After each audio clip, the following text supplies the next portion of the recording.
I'm Amanda Balagur. I'm the Director of Marketing and Communications at Cotting School.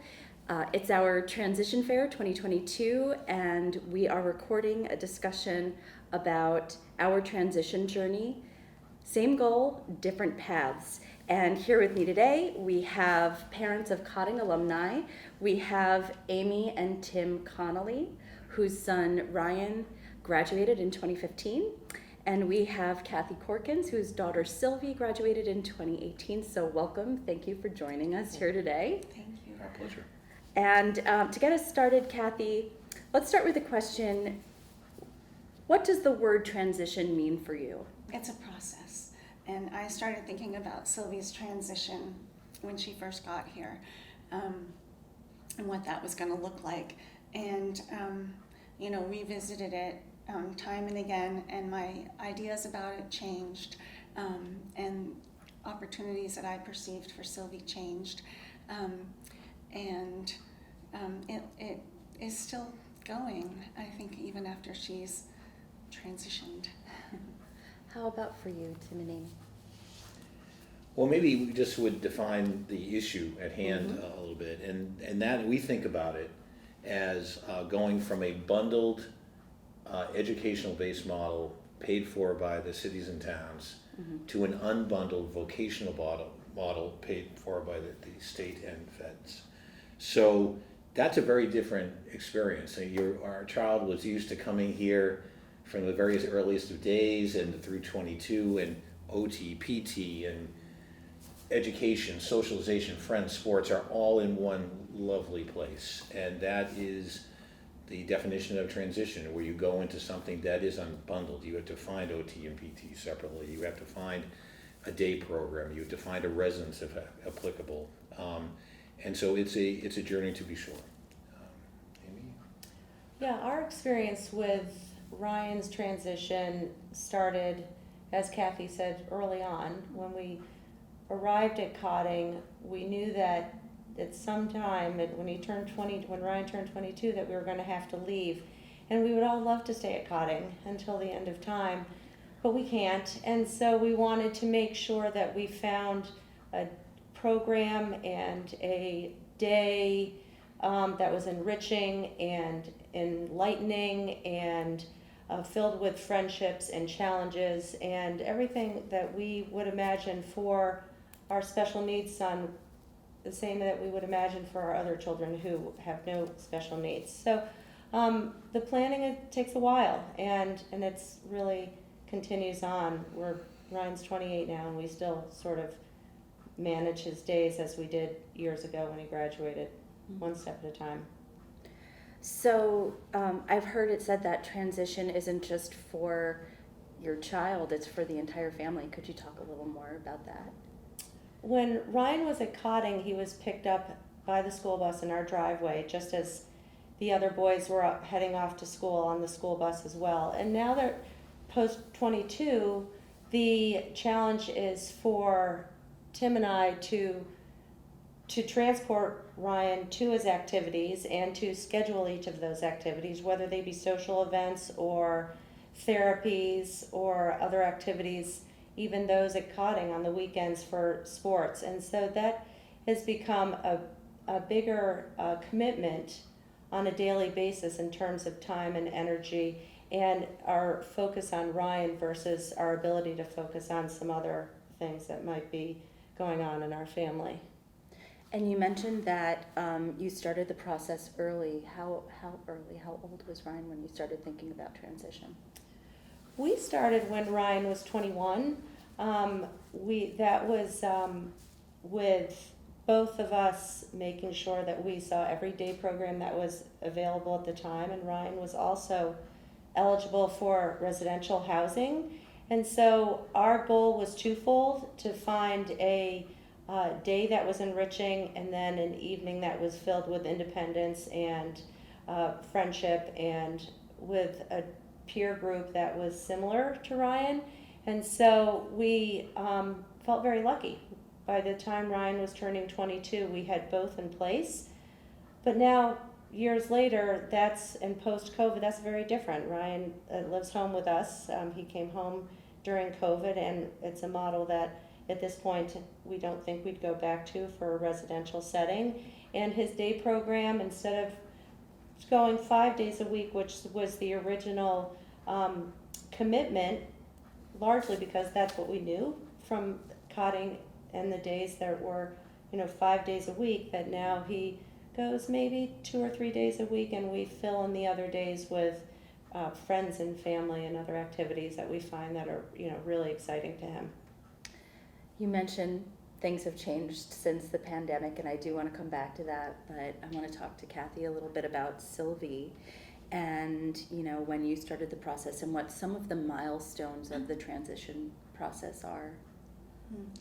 I think I started here with Sylvie being in the capstone program, and part of that was her classroom experience and her teacher, Miss Piscopo, preparing her for transition and beginning the conversation with her.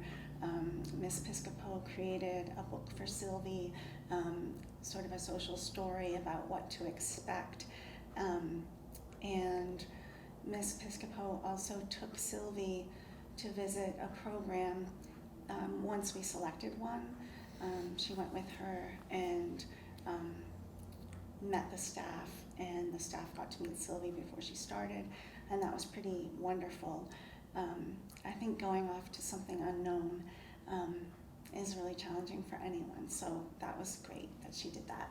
And then at the same time, I was talking with staff and teachers here, and also other parents, and going and visiting the day programs, as Amie suggested that she and Tim did, and just learning about what happens there.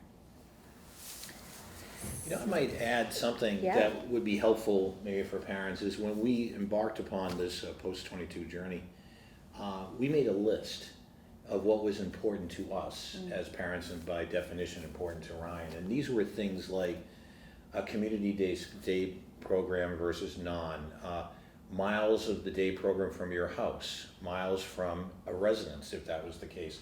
And there was a list of about 12 things, right? We think about. And our goal as we looked at all of these options was to we prioritized them, what was more important. So Ryan was in a residential situation to start. We prioritized shortening the distance between the residence and his day program, so he wasn't on the bus all the time, versus the distance between our house and the day program. In a perfect world, they'd be equidistant, but they're not. And so I think that was a useful exercise that we could turn back to, and because every time you see something, you forget how the other one was in context to the next one you look at. And so if you have almost a bit of a grading system where you can prioritize certain things, that will tease out what programs will work, and importantly, what combination of programs that works. They're interrelated. You could have a terrific program, north of Boston that meets your needs, but it doesn't fit the other issues around transportation or residence, and so therefore that's eliminated. So it's a little bit like peeling back an onion, that if one falls apart, the other ones do, and so you're trying to collectively get something that works in concert with each other. And so you talked a bit about where Ryan started out after graduating Cotting, and that things have changed now. Could we talk more about that, how things have changed since the pandemic? I mean, what does a day in the life for Ryan look like now, and how have things changed? Well, Ryan continues to be busy. He has a great group of Cotting friends. Great advice, I think, would be for parents approaching the 22 transition is to hold on tight to those friendships and those families and those experiences. We have, in particular, a group of 4 of us that the parents have, including Kathy, we all have the same dreams and aspirations for our kids, and the kids are friends and they have similar interests. And so Ryan's day includes hiking once a week with his friends. They go to Love Lane horseback riding for a specially designed program for this group.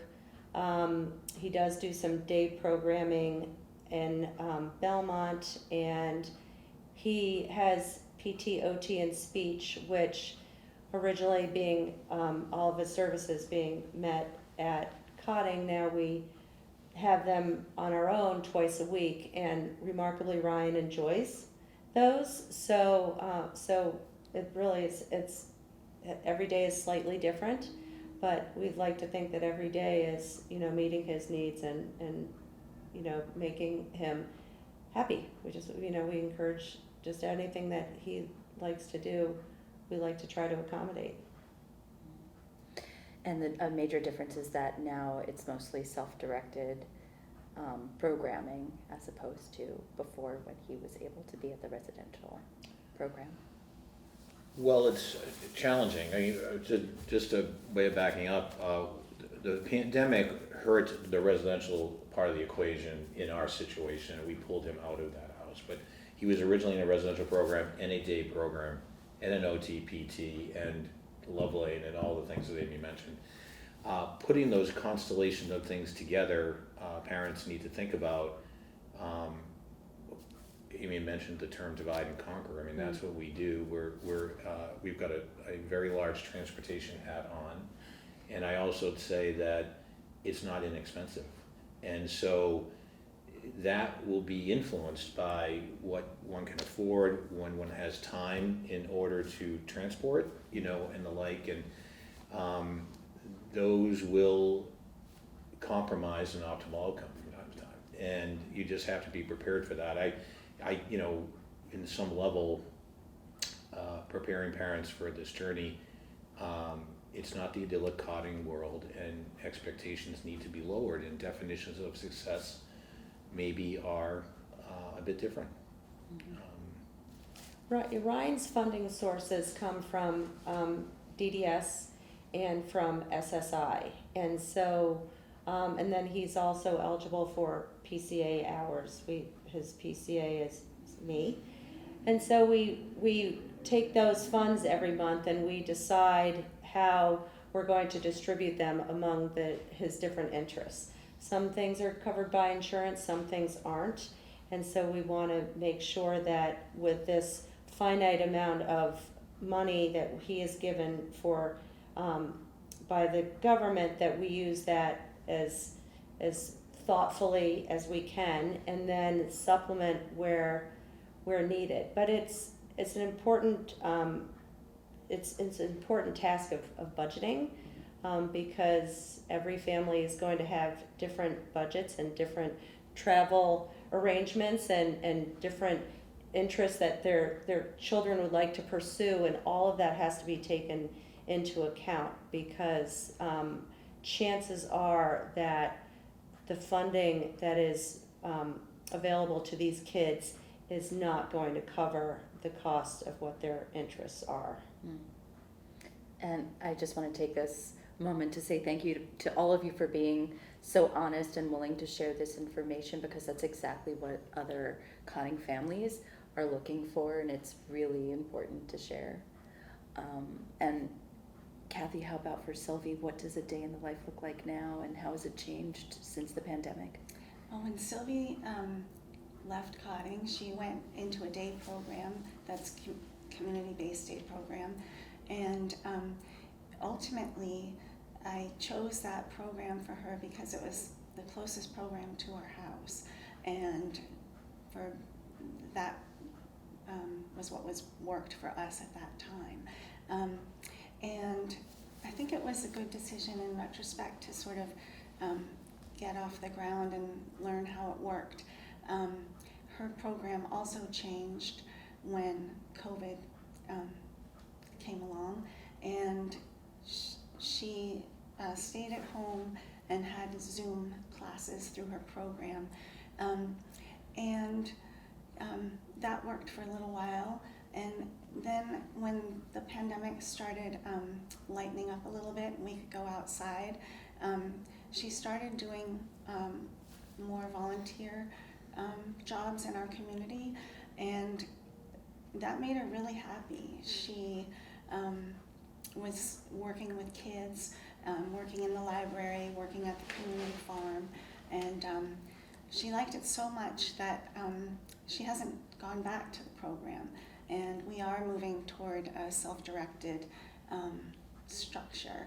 And then, as Tim and Amie said, we fill in with OT, PT, communications therapy, and other fun, recreational, cultural opportunities. Sylvie doesn't want to miss a chance to participate in those with her friends. So that's what her day looks like now. And I'm curious, what was it like when she was doing a virtual program? How did that go for her? Well, I would say, and it's not the same for everyone, but because of Sylvie's, I think, personality, she liked it quite a lot. She felt very connected with the people, and it was almost easier in some ways because, surprisingly, we didn't have to hurry and rush to get somewhere, and the transitions between activities were minimized, and that actually made her days easier. But eventually, I think it was just time to move on and get out into the world again, and so that's what we did.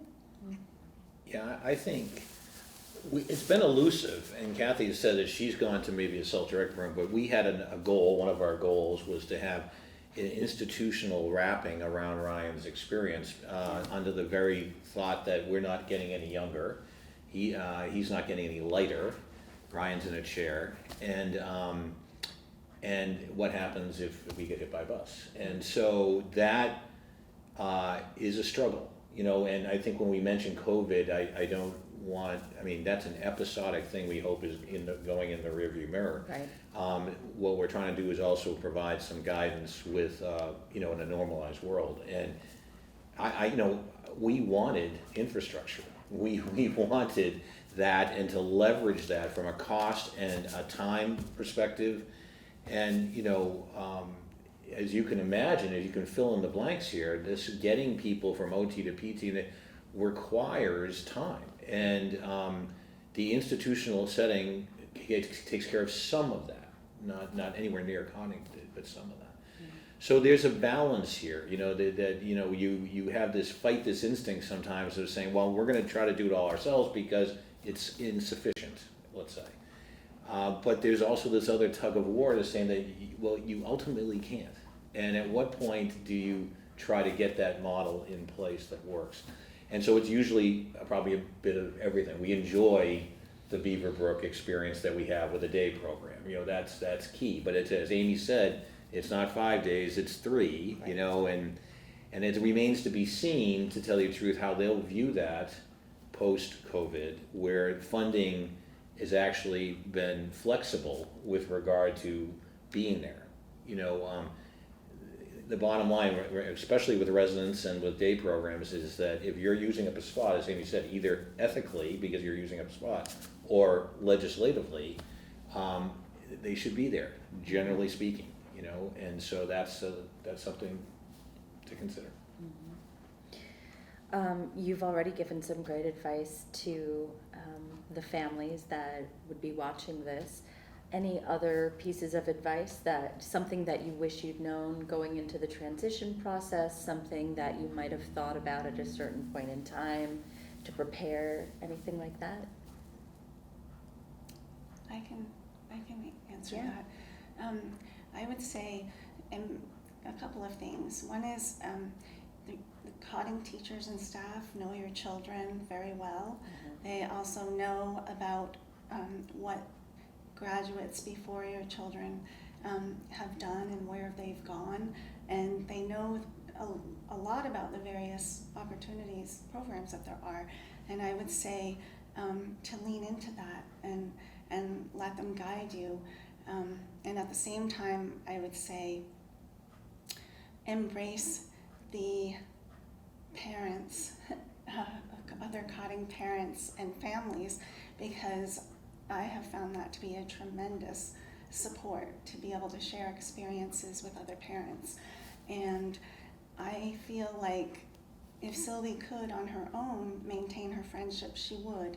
I feel a responsibility to her to help her maintain her friendships from Cotting. I think there's something very special for our children to have the opportunity to go through this program together, and I think they really come out caring a lot about each other, and that's been one of the nicest parts of Sylvie's postgraduate years, I think, is connecting with her friends from Cotting. That's a constant when other things are changing. And so I would also say, while programs and daily activities may change and probably will, try to look for other opportunities for your children. Like Tim and Amie mentioned, our kids get together a couple times a week. Sylvie's part of a chorus. She is part of a therapeutic riding program. She is part of Waypoint. She attends a hiking group with them, and those are all things she can count on, and those are all things that really make the quality of her days great. So I think I would encourage parents to do that, to look for activities outside of your programs, and stick with your friends and families from Cotting. Yeah, Cotting community is, the community at Cotting is really such a wonderful part of the Cotting experience, and it sounds like continuing to have that sense of community It's is true. really It's key. a very strong source of support and resource. Yeah, how's that for you? Well, I think that was really well said. Well, Yeah, that I was- wish we went first, because it ended on that note of That's what I was hopefulness thinking, and the yeah. like. But that is a really, it's an asset that you all these parents have that you don't know right now, is the connectivity. I mean, it's not, listen, I'd say there's 4 to 6 of us that have found our way together, and that's a manageable number. It's not the entire class, but I would encourage you to keep those relationships strong, as Kathy said. I was going to say, is there anything that we forgot in the heads up category that That's helpful too. well, it's helpful too, but as I said, I wish we went first and Kathy could end it. One of the other considerations on that list, I was thinking, just to give you a heads up, is age appropriateness. You don't think about that at Cotting because everyone's the same age. It's one of the big shockers when you get out and look at these programs. Wow, there's a 60-year-old guy in that thing with Ryan, and it some people may think that's fine, but you just need to recognize that and we valued age appropriateness highly on our list, right? I mean, and both in the residence and in the day program, and we in general had pretty good luck with that. But Yeah, I mean, I guess when we think about it, those will be our children at some point too. Right. So we want to, but we do recognize that day programs change and transition, and an individual who has been in one of these programs for decades is going to have a different perspective and different interests and different expectations than our kids will have coming out of Cotting. So it's particularly important just to find that right mix, and it's possible, but many individuals haven't had the same experience that our kids have had at Cotting, and so to recognize what our kids find to be interesting and new and enlightening and enriching might be different from those that have been in the community for could in some cases a very long time. Yeah, that's a really good point. Anything else that we may have missed that you'd like to mention before we end the discussion? I guess the only thing that I'd like to say is that the Cotting community continues to, once a Falcon, always a Falcon, is really been, is true. And so these kids are always welcome back to campus and are included in activities and just so warmly greeted and remembered, and it's really been for us, we make it a priority to participate in the activities that are available to Ryan, because not only seeing his friends, but being back on campus and particularly seeing the teachers and the staff is a real thrill. And so we make sure that that's a priority when Ryan is welcome and invited back. Yeah. Well, hopefully we'll see all of you and Sylvie and Ryan at the upcoming alumni reunion. Sure. Oh, yeah, I shall be there. I'm sure Thank they're you. excited. And we're excited to have you here today. Thank you very much for sharing your wisdom and for being available for this. We really appreciate it. Great, our pleasure. Thanks.